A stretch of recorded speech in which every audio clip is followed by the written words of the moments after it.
Hey, what's up everyone? This is my second attempt at making this video. It's just a quick video regarding various things happening in the world around us.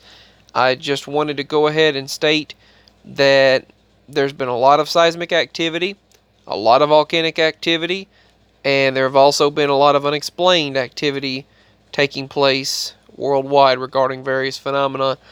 But want to state really quickly that if you'd like to show your love and support for this channel, you can do so with the links below. You can contact me through email that I've created as an email for this channel. For anyone that would like to just talk, feel free to do so and I'll get back as soon as possible. Since private messaging is gone, I created an email. And if you'd like to show your support through PayPal, you can also do that as well. So let's get started with this video. There is the Long Valley caldera and the Yellowstone caldera, which they have discovered that is recently, that is a lot larger than they originally expected. You can see here that the amount of magma in the Long Valley caldera is so large it could release 140 cubic miles of material into the atmosphere during its next eruption. And with the way things are looking, it could not be far off, but that's the thing. It's a gamble. That's the thing with all of these volcanic eruptions and earthquake seismic activity. It's a gamble. You really don't know where or when they'll strike. And this is an image of an extremely rare lava lake discovered in the subarctic area. So that's an extremely rare phenomenon, but has been recently discovered just days ago. And if you remember that island that appeared off of the coast of Pakistan several years ago, I actually talked about another island that appeared recently, and the ME community was speaking about it. Well, it's a geological phenomenon where islands can appear during earthquakes and volcanic eruptions, and they said it would probably go away soon. Well, the island has now completely disappeared. So from April 17th, 2013, then you see September 26th of that same year, the new island appeared, and they named it Putty Zero, and then it disappeared. On April 27th, 2019, it was still there, but now it's completely gone. This is something that we've become quite familiar with. Lots and lots of rain, thunder showers, thunderstorms, and damaging storms. There have been 175,000 acres of farmland newly flooded, that's been newly flooded in the state of Tennessee, and farmers have lost their soybeans and cotton crops. So soybean and cotton crops are completely ruined in the state of Tennessee. 175,000 acres of crops are gone. You can see that here, posted 15 hours ago. And millions of bats have suddenly died from an unknown, mysterious fungus and bacteria. Here's an image right here, but no one really knows what this fungus / bacteria is. So it's mysterious. Kind of some spooky or unusual news. I wouldn't necessarily call it spooky, but a man was declared dead at his own funeral, and he came back to life. Now, the situation here is the man had been declared dead, and after the family stated they could not afford any more medical bills, so then the hospital said, oh, he's dead now. I don't think that was a mistake. I think they just wanted to state he was dead because they didn't want to provide any more care for him if the family could. That's how bad, that is how pathetic the medical system is now. The medical system, the pharmaceutical system, the healthcare system we have now blows. Many places worldwide, but especially here in the United States, that is one thing that needs to be worked on, and this administration claims they will try to work on during the next term, but we'll see what happens. The thing is, it really needs a total 180. It needs a total turnaround. But the man was only confirmed dead in the ambulance, and because they couldn't afford any more care in the hospital, so they said, well, he's dead, so they confirmed him dead, and the family got ready to have the funeral. Family and friends had gotten prepared that he was dead. Then suddenly they noticed limb movement and breathing. So they said, let's get it back on a respirator and get it back on oxygen. They said the equipment needed was costing too much money. The equipment needed. And at the end of the article, they stated that with today's technology, you would think that this would not be a common phenomenon, but it is. Well, with today's technology, not everyone can afford, with today's means of economic supply, the today's amount of income compared to the cost of living. You have so many individuals who don't have a cost of living increase. Who have a cost of, they have a cost of living increase, but no income increase, and that doesn't match up. It's ridiculous. The healthcare system, our economy is doing so much better, but yet they're not putting the money where it needs to go, and they're not helping the people. But back to this. The reason why that he was confirmed dead is because they didn't want to pay for his medical care anymore. The hospital said that, well, the patient can't afford it, family can't afford it, forget it, he's dead. And they just confirmed him dead. Didn't care if he was dead or not. Just like they'll start donating your body parts off. If you've got, I'm a donator, I'm going to donate my body to science, or I'm an organ donor. If you say you're an organ donor, they'll, a lot of times, not every time, but 75% of cases have discovered that family members found that they killed their loved one. Or that loved one came back to life, and one of the doctors admitted, I heard the other doctor say, just kill him. We have to kill him. And they want them dead. It's awful. But, back to this, once again, I know I keep going back and forth. It's a really cruel world. Sad place, crazy place. Needs to get better, but there's a light at the end of the tunnel. Let's focus that positivity and love into this world and make it a better place. But the person was confirmed dead, and the family members said, oh my goodness, we see he's coming, he's breathing, he's moving, there's movement. Send him back.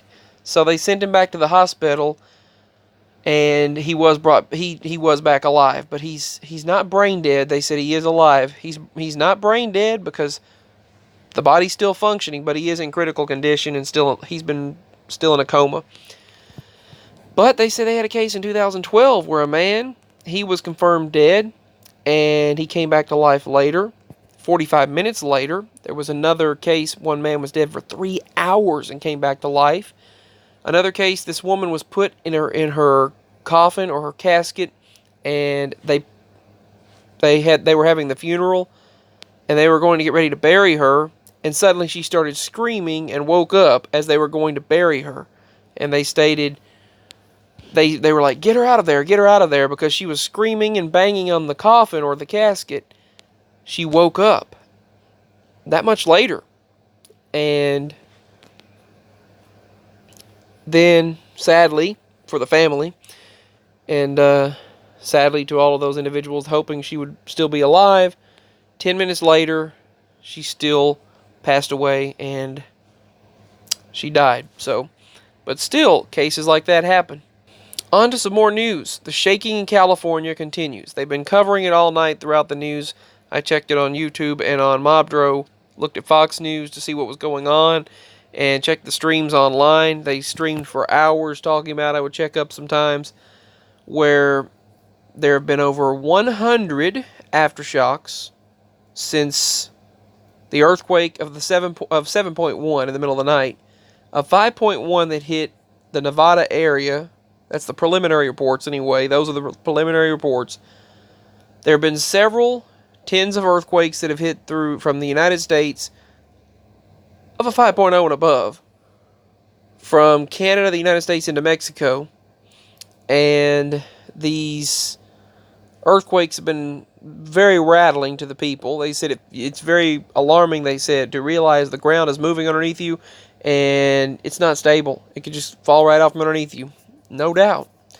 But a lot of places without electricity, some without communication.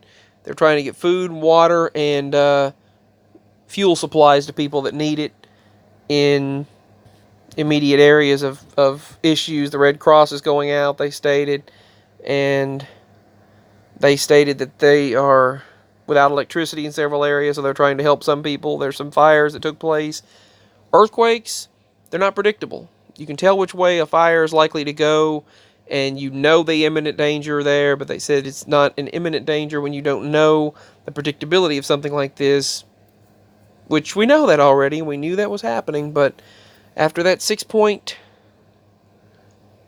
I think, yesterday, or 6.4, the 7.1 happened. There were hundreds of aftershocks from that one yesterday, and there have been over 100 aftershocks from this one last night, from what I hear, and various small tremors throughout the United States and earthquakes in other places. I want you to see a video of the hailstorm, the aftermath of a hailstorm in the country of, in Mexico, in the country of Mexico, in the area of Guadalajara. Check out that hail. It's been posted all over social media. The aftermath of what they're calling a freak summer hailstorm in Mexico. Now, when they say freak storm, anymore, they're not so freak of an incident. They're not really a freak incident anymore. These things are becoming a lot more common. Although, 3 feet deep of hail, that's quite an incident. I would categorize that as unusual, even for the times in which we are living.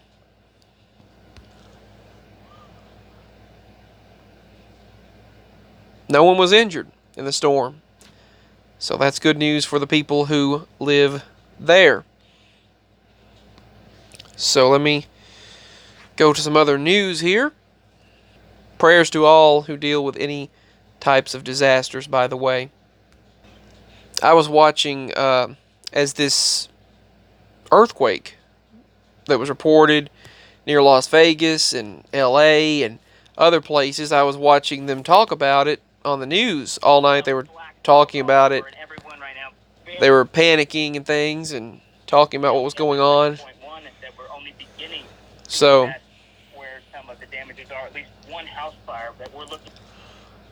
they were pitch black all night.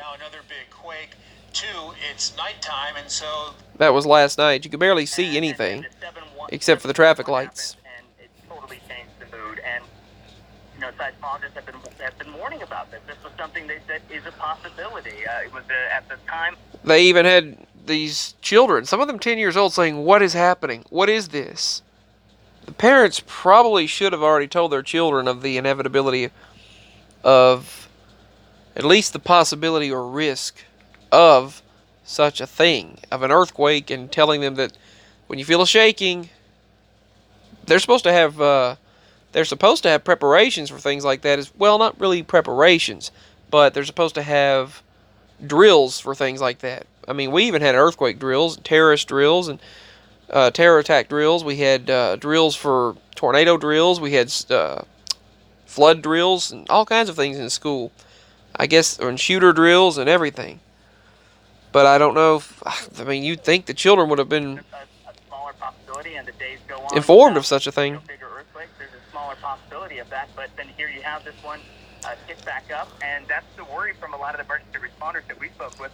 They were told that there was a lesser possibility of a larger earthquake, and then they were told suddenly, oh, there's a large possibility. Well, it doesn't look like it's happening, and then it happened. And now they're saying possibility of another larger one. The big one could be building. You know a fire that's in front of you where it's going to go. See, that's what I was saying. You know where the fire is likely going to go, but you can't predict an earthquake. To the stress of the moment, Jeff. The lights are out here. There's no street lights out here. The only lights we really have are from the cop cars and firefighters that are out here. And people's nerves get to them, and they make mistakes. And I hear someone say, they go through one of these things, their senses aren't all collected, and that's when mistakes can happen. So it's just the worst one, at least for tonight. Okay, Jeff Paul, live on the scene of Ridgecrest, California. They had several phone calls and things that were sent in, and people called in, and they told reports on what was going on. And so this is an update on various things happening in the world around us. I tried to make this video once and something happened, not sure what. But anyway, my link is below for PayPal if you would like to show your love and support that way and you enjoy my content. And if you like what I share, what I do, feel free to show that through a donation of your choosing. Also, feel free to message me by email. My email's below as well. I love you all more than you'll ever know. And as long as we can communicate through the internet, I will always try to. So, peace, much love. Let's share the positivity and love and hope for the best in our journey home. I love you all. Peace.